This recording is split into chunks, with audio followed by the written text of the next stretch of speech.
Hi all! Just come out of the JW Anderson show, autumn into 19. I'm on my own at the moment. There was a real backlog of shows. Everyone was kind of running around like headless chickens. Some things were 40 minutes late, some things were this, so just me this time round. But that's okay, because there's something about JW that's really kind of aloof but inviting, and I think that's quite nice to talk about on one's own. This show was at the Yeomanry House. I know I've just butchered that, which was kind of an intimate setting, so lots of seating on tiers, and which a lot of people tend to not like, but I actually really love. Gives everyone a really great vantage point, but you get a lot of people complaining about not being first row, etc, etc, etc. But that's okay. So the tiered seating was really great, gave everyone a good vantage point, and the set, as is usual with Loewe and JW Anderson, is really tactile and exciting. So huge cream rug with really visual fluffiness to it, and these kind of awkward boulders dotted around the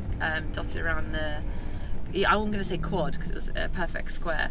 And these boulders, kind of heard backstage, JW was getting thronged, but sort of in reference to a garden in Kyoto and the different vantage points you get from a Zen garden, and how there will be 19 kind of rocks in the space, but at any given vantage point you'll only ever see like 14 or 13. So I thought that was really interesting, and this whole idea of kind of vantage points and seeing something and then missing something was really key in this collection. And everything was slightly not as it seemed, so jackets could be turned out, or dresses had a hole in but in the same colour as the dress underneath. So beautiful pastel blue dress had a hole in, but in the same colour underneath, so it's kind of blink and you'll miss it. And it was just a really, I actually think, one of the strongest collections from JW Anderson for a while, and I mean no harm when I say that.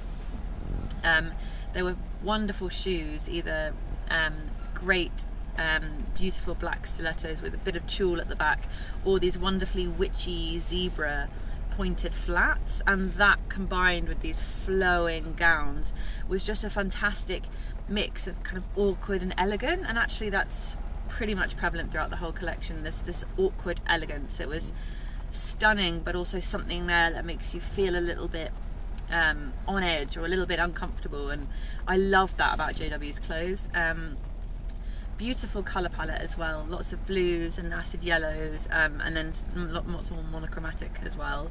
And there was a real mix of British isms with the tweed, and slightly, all the models had baseball hats, but they were hovering perfectly above their head, so they were strapped in above. So kind of these have these kind of pneumatic motion. They weren't bouncing, but everything has this motion or an odd little vantage point, so everything's kind of not as it seems, and that motion was really important to the collection. So as I said, there's tulle on the back of the shoes, so as the models walk, you're getting this amazing flick, and each of the dresses are cut so beautifully that they have this real swirl around them. Same with the wide leg trousers, which were splendid, and the focus is really drawn on that wide, oh god, there's pneumatic drilling going on, sorry everyone. The focus is really on that wide leg and the motion, because the jumpers and the top half are really cinched and everything was belted really dramatically, so the eye goes to the waist and then immediately to this flowing latter half. I thought it was really, really beautiful, all that motion, and even in the hair, the slicked buns so that they could encase the hats on top, but the swoop of a fringe, even that provides this kind of motion and real wave creation. I just thought it was really, really spectacular. Some really standout looks, a beautiful big heavy grey jumper that tapered into a triangle into this triangular skirt. There's a name for it and I can't remember, but it's so synonymous with JW and the cuts. But it started off grey, then pointed into this wonderful cream silk skirt, and I love that contrast of almost heavy into something so light and fresh almost. I just thought this collection was really wonderful, and I loved all the different elements at play, the textures, the ideas, just so much going on, but not overwhelming in the slightest. And oh, trapeze skirt, that's what I'm trying, the silk trapeze skirts. Everything a little bit elegant, everything a little bit awkward, just completely deconstructed but so put together. I feel like I'm saying all these like random phrases, but actually that's what it feels like.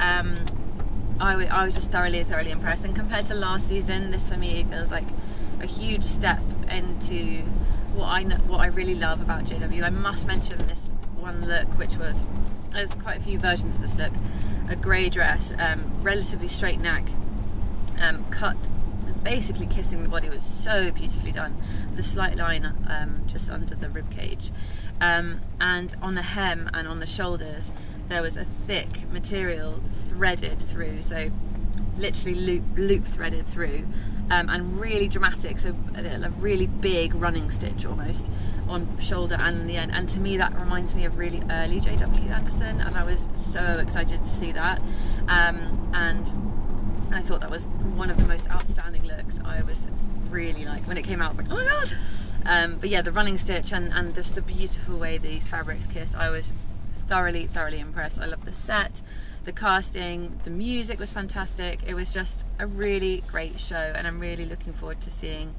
more, because yeah, as I said, like real growth from last season, and I just hope this keeps going, and we keep bringing back little elements of JW from yesteryear, such as the running stitch, that get everyone hot under the collar. So congratulations JW, a wonderful show. Thank you guys for watching. I'll see you very soon, lots more live reviews to come. Thank you very much, goodbye.